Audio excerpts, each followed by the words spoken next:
We are big also on return on investment. So don't just think it's, a consultancy going in and doing a few sessions.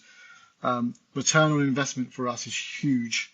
And what we see when we do these approaches is that teams become more productive.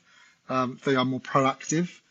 And yes, it's outlay initially of monies to get coaches to go in, to go and work with teams, yes, but it has a knock-on effect on the profitability of organizations based on more effective communication, retention of staff. Staff feel more valued and they retain, and there's a high degree of satisfaction as well.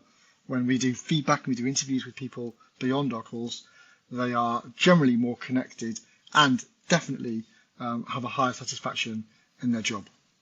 And I'll add to an extra dimension on top of that, which we saw and was emphatically proven. But we had demonstration examples of people in leadership roles who were showing more ability to solve problems. People that we always think, oh, they're high in the chain or wherever they may be, and the effect is we're all human. But they unlocked an ability to become better problem solvers through the collaboration and all the other things that Jon's mentioned. And when you see that in there, that's where the productivity gains were.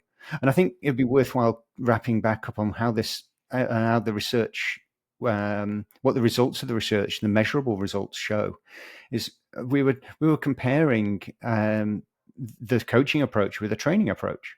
Now, I'm not saying that one is better than the other, but the people who went through training, equivalent amount of time and effort spent on training, they didn't actually become better problem solvers. They had more knowledge, but not knowing how to use it any better.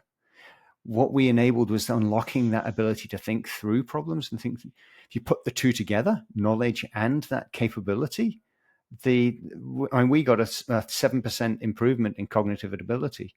If you translate as a rough guess, let's say that's 1 day in a fortnight, roughly, of extra productivity. That's pretty powerful. Just to add to that, one last thing I promise is, and I'm not going to sit on the fence like Alan. I'm going to give you the researchers. This is significantly more effective than one of the best climate initiative approaches out there. So we have data that shows not only did our cohort have a better organizational belonging compared to a control group, but also they were more actively engaged, and their climate initiatives were ongoing beyond the project. So beyond the project is finished, and we did a review, and they're still climate active. They're still generating new projects and ideas to really engage more employees. So it is significantly more effective.